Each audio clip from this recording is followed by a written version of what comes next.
Nous avons Juju qui est arrivée. Justine est là. Bonjour Justine. Coucou. Comment vas-tu? Ça va bien? Ah, quel plaisir de t'avoir avec nous. Attends, je vais rajouter du coup. Vous m'entendez bien? On t'entend très bien, on te voit très bien. On entend aussi le bébé d'Annelise qui doit avoir, à mon avis, un peu faim. Et du coup, Annelise coupe le son.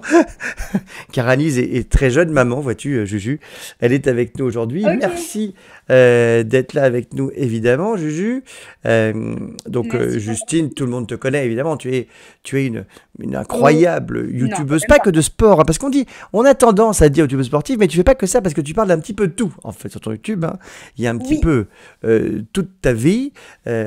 On est là, t'es là avec nous et on va s'occuper de toi tout de suite comme ça. Après, tu seras un peu tranquille. Tu vas avoir droit à quelques cours merveilleux. Tu vas avoir un cours de sciences avec notre ami Adrien et aussi un peu de oui, cuisine j'ai vu qu'il y avait diététique. une casserole qui devait retourner sur le feu ou quelque chose comme ça. Exactement. Tu sais, en ce moment, les casseroles, c'est très à la mode.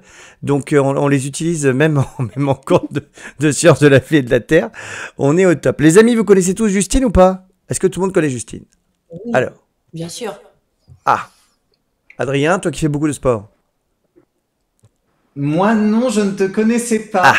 et bien oui, parce que Et il n'y a évidemment, pas de Mais souci. j'ai hâte de me mettre au sport grâce à toi. alors écoute, en tant que créatrice de contenu sportif, on peut dire que c'est un peu un numéro un en France, hein, c'est assez génial ça quand même. Nous on s'est connus sur Fort Boyard, où t'as tout pété, hein, le Ouais. père Fouras n'en revenait pas. Tu y retournes cette année ou pas d'ailleurs? Écoute, j'y retourne pour la troisième fois. Je ne sais pas pourquoi je dis oui chaque année. Écoute, moi je vais y aller, mais finalement le planning ne va pas, donc je ne peux pas y aller. Mais bon, t'as Ah, pas fait que attends, pour ça. le coup, tu vas nous faire comme l'année dernière et au dernier moment, tu vas te faire embarquer dans l'aventure, tu vas voir. Ah, je sais pas. Faut que je puisse être là. Tu sais, c'est toujours les trucs de planning. Moi, je suis toujours par bons et par vos. Là, en ce moment même, d'ailleurs, je suis à Las Vegas. Je suis en train de faire l'émission en direct. Il est 1h39 du matin. Ouais. Mais je suis en pleine forme. Tout va très bien. Waouh. En tout cas, tu fais plein de choses. Tu as aussi fait des chansons hein, avec Thibaut, hein. Ça te plaît la musique? Ouais, j'aime bien, bah, c'est surtout que, en fait, ce qui me plaît dans mon métier sur YouTube, c'est qu'on peut vraiment toucher à tout, qu'on Oui. peut tester plein de choses différentes, faire un petit peu parler notre créativité. Et comme en fait, c'est nous qui sommes maîtres de notre plateforme et de notre contenu, finalement, on fait ce qui nous plaît et on essaye d'emmener les gens qui nous suivent dans notre aventure. Ouais, et puis tu as aussi fait des livres hein, qui sont sortis dans le commerce. Hein, des livres de sport Ouais. aussi. Enfin, pas que de sport, mais des livres diététiques, on va dire, de nourriture. Notamment la patate douce, mais on va en parler. Et la vie de créatrice de contenu, alors, comment tu te définis d'ailleurs? Est-ce que tu te dis que tu es une créatrice de contenu? T'es quoi en fait exactement? Parce que c'est pas facile. Oui, Comme tu touches un peu à c'est tout. ça. Ouais, en fait, ce que je dis en majorité, c'est ça, c'est créatrice de contenu parce que forcément, mais on va dire que mon travail principal se passe sur YouTube et après en découle l'animation des autres réseaux, donc Instagram, TikTok, etc. Parce que forcément, le but c'est d'être le plus visible partout et d'utiliser chaque plateforme de la façon la plus intéressante et d'essayer évidemment à travers chaque plateforme d'apporter des formats différents pour que les gens ne retrouvent pas la même chose sur chaque plateforme. Donc, YouTube étant adapté, par exemple, au contenu très travaillé, très long. TikTok, plutôt les petits formats un peu spontanés. Instagram, c'est beaucoup plus de la photo, du texte écrit. Moi, c'est un des réseaux qui me plaît le plus parce que c'est pour ça d'ailleurs que j'écris les livres. C'est que j'adore écrire, j'adore partager mes pensées, voilà, faire des rimes, etc. Enfin, écrire, c'est quelque chose que j'adore. Et du coup, c'est sa créatrice de contenu, c'est le mot, je pense, qui me correspond le plus parce que c'est ça, en fait, toutes les semaines, on réfléchit à ce qu'on va pouvoir créer dans le temps, créer de nouveau, ce qu'on va pouvoir apporter aux gens euh, pour voilà, leur permettre de passer du bon temps avec nous et aussi de pouvoir repartir avec des nouvelles informations. Donc, moi, dans mon domaine, ça va être surtout la nutrition et le sport, évidemment. Ah oui, ce qui est assez passionnant, évidemment, on apprend plein de trucs hein, à chaque fois quand on te regarde. Moi, je regarde les vidéos, d'ailleurs, on va peut-être te demander tout à l'heure, parce que Adrien est un peu en mal de sport. Hein, et Oh tu là, vois, il est parti, il s'est cassé il est carrément. parti, il est Il est- parti. non, mais il prépare son expérience. Peut-être que je te demanderai un exercice à faire pour avoir des abdos de feu. Si tu devrais choisir un exercice pour les abdos, parce que c'est un peu notre problème à nous les hommes, on va se le cacher. Les femmes, vous n'avez pas ce problème-là, mais nous avons cette espèce de truc qui nous pousse au milieu de la vie. Hein. Quand on passe les 30 piges, on Ouais. se retrouve avec une espèce de bouée de sauvetage assez désagréable, hein, on va pas se le cacher. Est-ce que tu connais un truc qui peut nous la faire partir assez vite ou pas? Écoute, Faut ça bien va pas manger. être un exercice. Et exactement, c'est ce que j'allais dire, et c'est là que ça va être le plus dur, c'est que tu peux faire tous les exercices d'abdos que tu veux, et on le voit beaucoup en fait avec les athlètes qu'on appelle les strongman, donc dans les catégories vraiment de force, où en fait ce sont des athlètes qui ont des abdos incroyables, mais on ne les voit pas parce qu'en fait ils sont obligés d'énormément manger pour avoir suffisamment d'apport calorique pour soulever en fait tout ce qu'ils soulèvent, qui sont des poids que le commun des mortels n'est pas capable de soulever. Et en fait, du coup, ils ont une sangle abdominale qui est hyper gainée, qui est hyper forte, mais qu'on ne voit pas parce que le surplus calorique vient faire en fait un amas de cellules graisseuses au niveau du ventre. Et si jamais il décidait de faire un régime ou perdre du poids, on verrait les abdos ressortir directement. Donc en fait, l'exercice numéro un, finalement, c'est ce que tu vas mettre dans ton assiette. Et c'est ça qui va vraiment faire la grosse différence entre une personne chez qui on voit les abdos et une personne chez qui on ne les voit pas. On pourrait avoir les mêmes abdos, moi et une copine, si on n'a pas la même alimentation et que moi, par exemple, je mange plus gras parce que j'ai des besoins particuliers, on ne verrait pas les miens alors qu'on verrait les siens. Oui, on peut dire que Thibaut, lui, n'a pas ce problème, on les voit bien, hein. Ah bah lui niveau alimentation, il est à fond. Ah oui, d'ailleurs, c'était un peu facile à la maison, comment vous faites pour la cuisine? C'est toi qui fais la cuisine? Comment ça se passe? Ouais, c'est moi qui cuisine parce que j'adore ça, j'adore cuisiner et en fait ça m'aide beaucoup parce que comme les livres que j'écris, je propose beaucoup de recettes à l'intérieur. On a aussi une application de sport nutrition où c'est moi qui crée toutes les recettes. Donc en fait, le fait de cuisiner tous les jours, ça me permet d'entretenir mon savoir, on va dire culinaire, de tester des choses et du coup je me sers finalement de ces temps de cuisine où nous, on doit s'alimenter tout simplement dans la journée. Pour moi, tester des choses qu'ensuite je vais peut-être proposer sur mes réseaux ou proposer sur une application ou Alors, sur tu sais que LinkedIn. tu as avec toi une spécialiste mondialement reconnue, et que voici que voilà, que je te présente, Anne-Lise, et qui nous fait des trucs Salut. invraisemblables, hein. C'est-à-dire que, toi, c'est quoi ton métier, Anne-Lise? Ça se qualifie comment? C'est artiste culinaire, non, c'est Moi, ça? je suis styliste culinaire. Ouais, je suis Ok, styliste culinaire. Et donc en fait, je comprends tout à fait ce que tu racontes, Juju. Dès qu'on cuisine, on réfléchit à ce qu'on peut créer, à ce qu'on peut essayer, au contenu, au mélange, au goût, à plein de choses. ouais. Et voilà. Et donc ça fait partie. Enfin, je pense que quand on est dans la cuisine, en fait, il y a pas de, on cuisine et je travaille sur la cuisine et puis j'ai ma vraie vie. C'est tout qui est mélangé parce qu'en plus Oui, quand on c'est aime ça, cuisiner, on exactement. aime manger. Et Ouais, donc en fait, ça fait partie de la vie, quoi. Ah oui, je t'invite, Juju, d'ailleurs, à aller voir ce que fait complètement. Anne-Lise, hein. Elle fait des trucs incroyables. Aujourd'hui, comme c'est toi, on n'a pas de choix pot magique en chocolat ou de trucs comme ça, parce elle fait des vraies compositions. C'est quasiment de l'art, hein. À chaque fois, on est tous estomaqués à chaque fois, Anne-Lise. Ok, C'est presque de trop bien. l'art qu'elle fait, mais aujourd'hui, on a fait un truc très simple pour toi, très esthétique. Tu verras ça tout à l'heure. Alors, on va faire le questionnaire du good. Est-ce que tu es prête pour le Ok. questionnaire du good? C'est très dur, hein. T'es prête? Oui, alors attends, je sais pas du tout à quoi m'attendre, là je commence à stresser. C'est Non, un ne moment t'inquiète qui pas. m'est trop En fait, stressant, on va c'est parler tellement de mal toi. ça. On va parler de toi à l'école. C'est le questionnaire du goût du savoir. En fait, c'est la vanne le Ok, jeu de mots et titre. Alors, quelle était ta matière préférée à l'école? je sais bien. Ma matière préférée à l'école, c'était SVT. Ah! Ah bah dis donc, Adrien Et va être ouais, trop content. Je crois que c'est la première fois que Génial. tu gagnes, non? C'est pas la première fois. Ah, c'est Non, déjà c'est la arrivé. Je sais plus qui deuxième. c'était. Je sais plus qui Il y avait c'était, mais je Christina suis aussi. toujours content. Mais c'est la deuxième fois. et Toi, en ouais, revanche, Ouais. Cécile, la psychopédagogie, pédagogie, c'est un flop, hein. Personne n'a dit ça, mais c'est pas une matière Ah en même bah temps. oui, C'est c'est nouveau, puis c'est comme c'est transversal, bon, il n'y a pas de matière c'est psychopédagogie, hein. beau ce que tu dis. On aime les transversales. Donc c'était SVT. Pourquoi SVT? Parce que alors c'est vrai que tu adores la biologie, ceci dit. Ça fait partie des choses et le ouais. corps humain et tout ça, ça t'intéresse. Ben en fait, c'est surtout que moi, j'ai fait bac S, spé SVT et ça a été mon meilleur résultat, j'ai 19 sur 20. Donc, c'était Ah oui. vraiment ma matière fétiche. Ouais, ouais, ouais.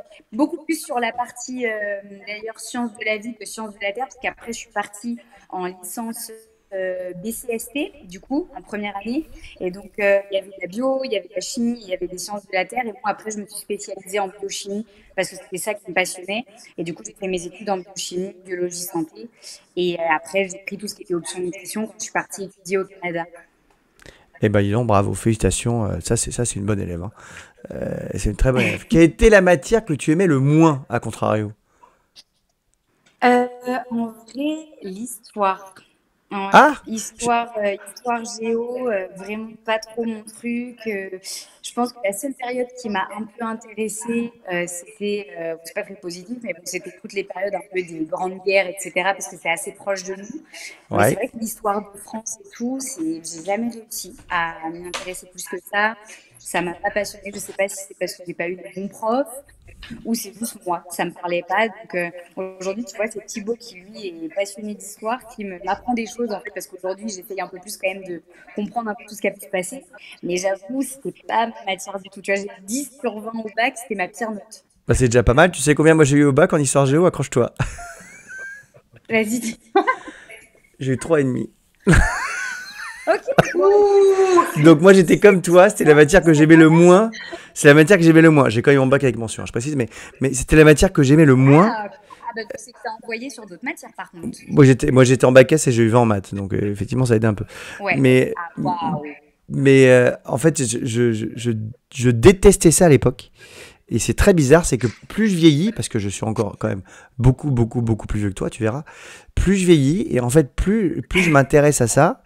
En plus, on a nous, c'est vrai, deux profs d'histoire qui sont géniaux, Isa et José, qui sont tous les deux profs d'histoire et qui nous font des cours géniaux. Et je trouve ça passionnant. Mais je trouve ça hyper Ouais. important. Et je trouve qu'aujourd'hui, en plus, dans l'espèce de monde dans lequel on vit, avec les fake news partout, on te raconte des trucs complètement bidons. Je veux dire, comme par exemple le fait que l'Égypte c'était le Wakanda avec des centrales électriques dans les pyramides. Tu te dis que c'est quand même important, je trouve, de bien connaître l'histoire Ouais. pour justement essayer d'être un peu éduqué et d'éviter les trucs. Donc, je sais pas si tu vas voir, mais peut-être que plus tu vas vieillir, plus tu vas dire à l'histoire quand même, c'est important de savoir les trucs. Alors que moi, j'étais comme toi, j'en avais rien à faire. Je me disais, mais pourquoi on s'occupe du passé, occupons-nous du futur, tu vois. Mais voilà. Donc, Ouais, nous avons un énorme point sauf commun. qu'en fait, c'est parce qu'on connaît le passé qu'on espère, qu'on essaye de ne pas refaire les mêmes erreurs, même si bon, l'être humain a tendance quand même à répéter un peu les mêmes schémas. Mais C'est vrai, c'est bon. vrai. Et est-ce qu'il y a un livre qui t'a laissé un grand souvenir dans ta scolarité? Et oui, écoute, pourtant, moi, j'étais pas du tout à la base fan du français quand j'étais au collège. Et puis, j'ai eu, pour le coup, les profs, ça joue beaucoup. J'ai eu un prof incroyable en seconde. Et je suis tombée amoureuse de cette matière. Et en fait, il m'a fait lire des bouquins que j'aurais jamais cru lire parce que clairement, la lecture et moi, ça fait deux. Et en fait, ça a été La bête humaine de Zola. Ah Alors, oui, en quand plus, même. pas un livre super facile à lire, quoi, on va Ah pas se non, c'est mentir. pas un livre super C'était facile, pas ça je te genre confirme. ouais, non, c'était pas le petit bouquin. Enfin, Zola est très connu pour des pages de description, de détails. Où parfois, tu te dis, mais pourquoi, en fait, j'ai pas besoin de tout ça. Et au final, vraiment, le livre m'a happé et je l'ai lu très facilement et j'ai adoré. En fait, c'était un peu la belle et la bête humaine, quoi. Voilà, c'est ça. Magnifique. Non, mais tu sais, il dit un truc très juste, Nicolas, notre prof de français. Il dit qu'en fait, il n'y a pas de mauvais lecteur. C'est-à-dire que quand les gens te disent je n'aime pas lire, moi je dis que c'est la même chose avec les jeux vidéo d'ailleurs. En fait, c'est pas vrai. Il y a toujours un Ok. livre ou un jeu vidéo qui va te plaire en fait. C'est juste qu'il faut le trouver quoi. Ouais, Voilà. Mais on a tous des ouais, goûts c'est différents, vrai. mais on est obligé de trouver quelque chose qui nous plaît. Il faut juste prendre le temps de chercher quoi. Voilà. Euh, et côté Mm. cinéma, je crois qu'il y a un film qui t'a beaucoup marqué dans ton enfance avec un monsieur qui court beaucoup. Oui, c'est Forrest Gump. Ouais, ce film, pourtant, je l'ai regardé, j'étais très jeune, hein, j'avais 8 ans, je pense. Et en fait, c'est un film qui m'a vraiment marqué. C'était une période où, du coup, moi, j'ai eu une dépression de l'enfant. Donc, j'étais suivie par une psychologue, etc. Ça a duré pas mal de mois. Et en fait, je sais pas expliquer. J'ai vu ce film au ski avec mes parents un soir. Il passait à la télé. Et en fait, ça m'a complètement sortie de cette dépression. En gros, ce que ça générait chez moi, c'était bah, beaucoup de crises d'angoisse. Je pleurais tous les jours. Je voulais pas aller à l'école parce que j'avais peur qu'en partant, il arrive quelque chose à mes parents. Je priais tous les soirs dans mon lit, etc. pour mes proches et tout. Enfin, Oui, pourtant, donc j'ai pas c'était très été. grave et très profond, hein. T'as déjà parlé de ça plusieurs fois, Ouais, donc on va pas s'attarder dessus. Mais c'était un truc c'est qui était ça. très grave. Et ce film, ça a été Ouais, comme un déclic, quoi. C'est fou quand même. ouais, vraiment. Et du coup, je saurais pas l'expliquer parce que c'est quelque chose qui appartient à la petite Juju que j'étais enfant. Mais tu vois, par contre, j'ai toujours dit à Thibaut qu'il fallait qu'il le voie parce qu'il l'avait pas vu, donc il l'a regardé il y a quelques mois. Et en fait, je l'ai pas regardé avec lui. J'ai pas envie de le re-regarder, on va dire, parce que alors, des gens disent que ça pourrait être intéressant, mais j'ai pas envie de le voir avec mon œil d'adulte. Tellement, tu sais, c'est un souvenir précieux qui appartient à la petite Justine. Mais je me dis, si je le regarde avec mon œil d'adulte, peut-être que ça va changer ma vision de ce film et certaines choses. Et en fait, je crois que j'ai pas envie. Donc, du coup, je le garde avec le souvenir que j'en ai petite et ça me va comme ça. Bah, tu fais bien, si ça nous fait un autre point commun. Moi, c'est pas Forrest Gump, mais c'est un autre film avec Tom Hanks, ça s'appelait Big. Et c'était un peu comme toi. Alors, moi, j'avais pas une dépression aussi grave que toi, j'allais quand même correctement. Mais ce film Big m'avait à l'époque complètement changé ma vision du truc parce que c'est l'histoire d'un adulte qui se retrouve dans un corps d'enfant, un peu comme Shazam aujourd'hui d'ailleurs. Et du coup, ça Ok. te montrait à quel point, quand tu devenais adulte, tu perdais ton âme d'enfant. Et ça m'avait traumatisé. Et je m'étais dit, bah non, bah moi, je vais pas être comme ça. Du coup, bon, évidemment, c'est un peu. Moi, je suis un peu à l'extrême. Non, Ma c'est pas maison, grave. c'est la Vivre maison comme des ça. super-héros et c'est un peu bizarre, mais c'est Tom Hanks aussi, tu vois. Donc on a ce point commun. La première chanson que tu as chantée dans ta salle de bain, sous la douche ou quelque part? Oh là là! Attends, mais ça remonte à des souvenirs vieux, là. Tu sais, à 28 ans, maintenant, je commence à perdre plein de souvenirs, hein. J'ai plus la mémoire de plein de trucs. Attends, qu'est-ce que j'ai commencé à chanter dans la salle de bain? Oh, à l'époque, je sais pas, quand j'étais petite, en fait, moi, j'ai un grand frère de 10 ans de plus que moi. Donc, j'ai beaucoup été bercée par tout ce qui est rap US et tout. Donc, tu vois, Eminem à fond, Dr. Dre, Snoop Dogg. Donc, à tous les coups, ça doit être ça que j'ai commencé à chantonner avec un anglais très approximatif. Alors vas-y, fais-le nous pour voir. Oh, attends, mais je sais plus. Qu'est-ce que je pourrais avoir comme chanson? Oh là là, non, mais Ou attends, ça Michael va être Jackson, tu horrible. vois, un Même, truc facile, tu te rappelles. je pense que j'ai pas les paroles. Fais du yaourt, c'est J'essaie de pas grave. réfléchir. Ouais, mais j'essaie de réfléchir à une chanson que je me souviens d'Eminem petite. Moi, je peux faire Euh, Michael, je connais Michael. Non, j'avais beaucoup de Sardou, moi.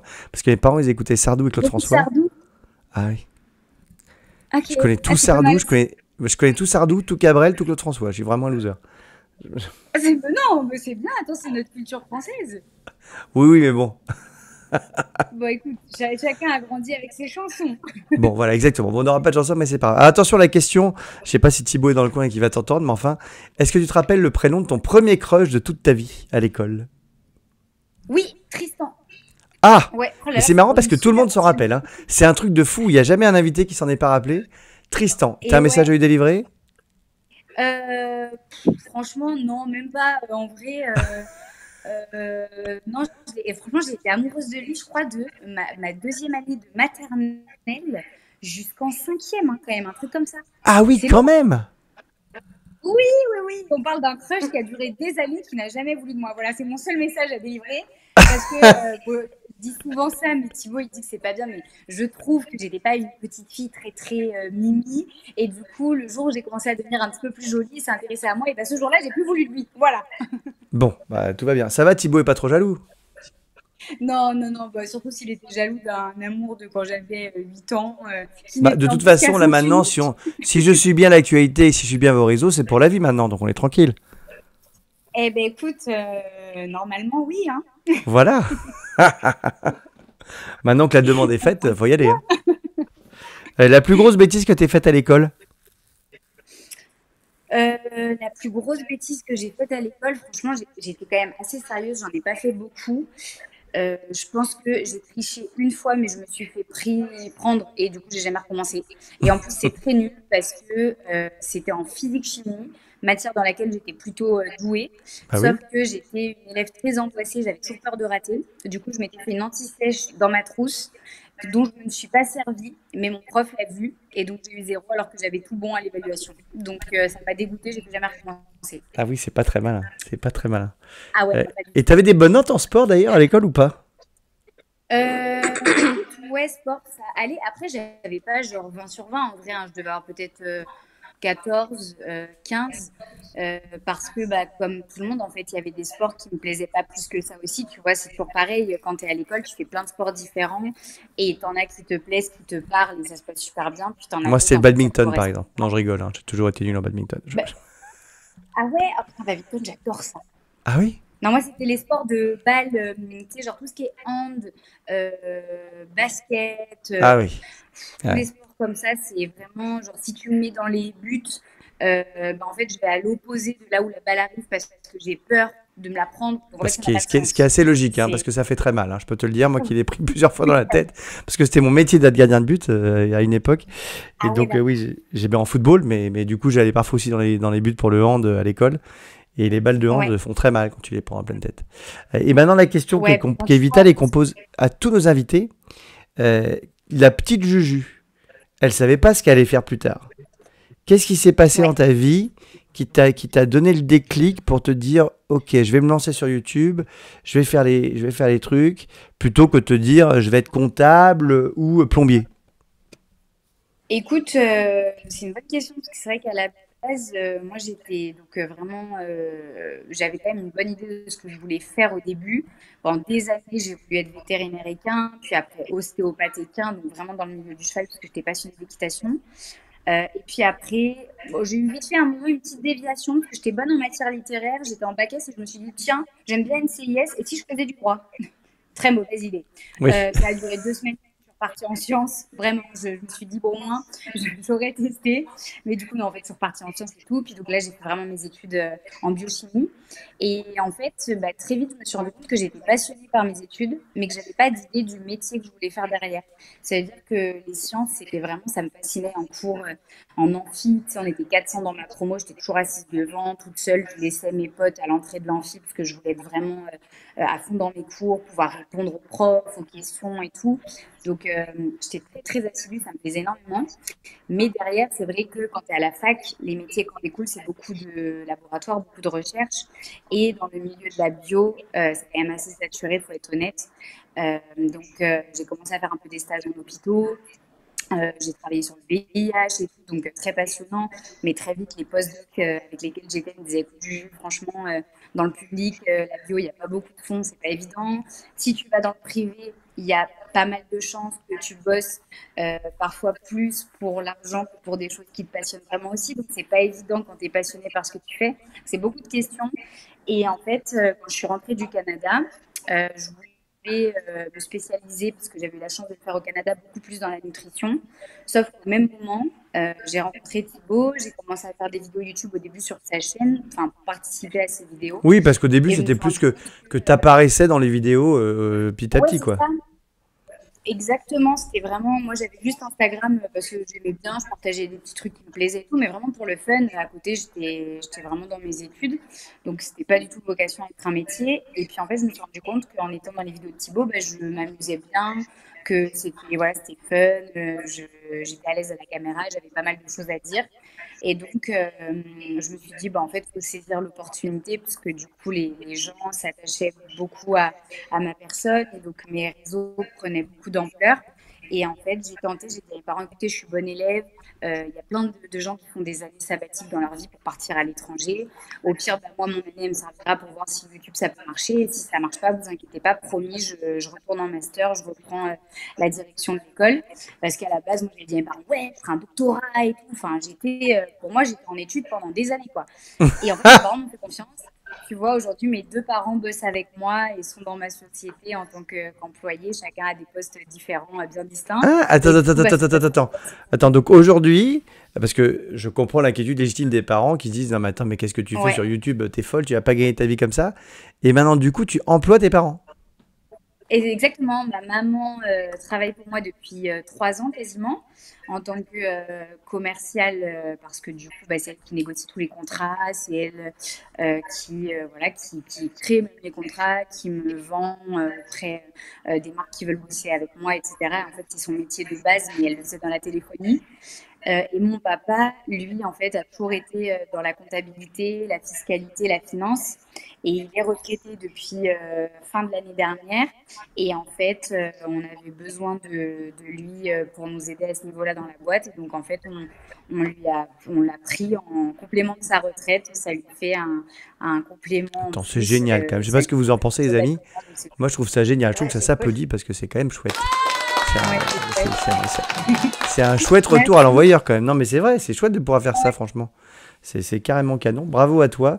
Ça va peut-être rejoindre d'ailleurs peut-être le sujet de la dernière question de ce cours à chaque fois, qui est de ce questionnaire du goût, c'est quelle est la chose dont tu es la plus fière de toute ta vie? Alors ta vie elle est très jeune encore, hein, mais quelle est la chose dont tu es la plus fière aujourd'hui? Écoute, aujourd'hui, quand même, le truc, je pense, dont je suis le plus fière, c'est d'être sortie de l'anorexie quand j'avais 20 ans et que je suis Ouais. partie vivre justement au Canada parce que c'est une maladie quand même dont j'ai souffert et qui m'a suivi pendant 2 ans. Où après, il m'a fallu quand même 3 bonnes années pour vraiment sortir la tête de l'eau et où tu passes par pas mal d'étapes, des hauts, des bas. Et du coup, ça fait 5 ans maintenant que ça va vraiment bien. Après, comme je dis toujours, les troubles du comportement alimentaire, comme beaucoup de choses, quand tu les as eu une fois, ça reste quelque part pas très très loin et à toi de bien garder les armes pour que ça ne revienne pas. Mais ouais, je suis très fière de ça parce que je me suis vraiment battue. Je me suis battue quand même relativement seule, on va dire. Donc j'ai tout fait pour réussir à sortir de tout ça. Et, euh, et du coup, aujourd'hui, c'est ce que j'essaie de partager beaucoup aux personnes qui me suivent, justement de leur dire que bien sûr qu'il faut être entouré, bien sûr que ça peut aider d'avoir un suivi, parfois psychologique, c'est important, ça donne des clés, mais la vraie solution, elle se trouve au fond de nous et on a beau être hyper entouré, si nous, on ne veut pas voir les choses en face et qu'on n'a pas envie un minimum de s'en sortir, ça ne marchera pas, même avec les meilleurs thérapeutes, même avec les meilleurs proches. Donc voilà, la clé, elle est vraiment au fond de chacun d'entre nous pour réussir à sortir de quelques problèmes que ce soit. Eh ben écoute, bravo, non, ça s'applaudit, hein, parce que je regarde, je lance les applaudissements, Michael.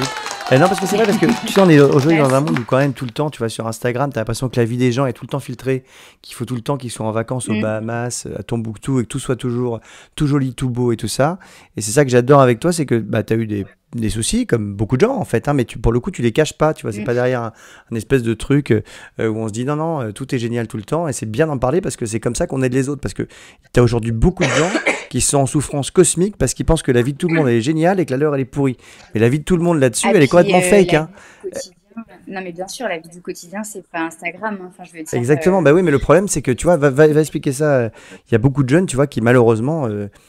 Tu vois, on a beaucoup d'enfants qui nous écrivent et tout, qui disent je comprends pas, la vie des autres elle est géniale, la mienne elle est pourrie. Bah oui, mais non, la vie des autres aussi elle est difficile en fait. Et c'est pas parce que tu mets que les meilleures photos, tu mets pas les moments où ça va pas quoi. C'est ça que je trouve terrible sur ces réseaux sociaux aujourd'hui et pour tous les jeunes même pour les moins jeunes. Hein, t'as beaucoup de gens maintenant qui font des dépressions à cause de ça. Peut-être que Cécile on pourra en parler et Aurélie aussi nous en a déjà parlé. Mais c'est vrai que je trouve ça terrible et ce que j'aime bien c'est qu'au moins avec toi t'abordes des sujets et on y va. Donc bravo en tout cas pour cette interview qui était très instructive. Je pense que les gens ont appris plein de choses sur toi et ça c'est cool. Et comme t'aimais la SVT, qu'on est très en retard, on va faire la SVT. T'es prêt Adrien ?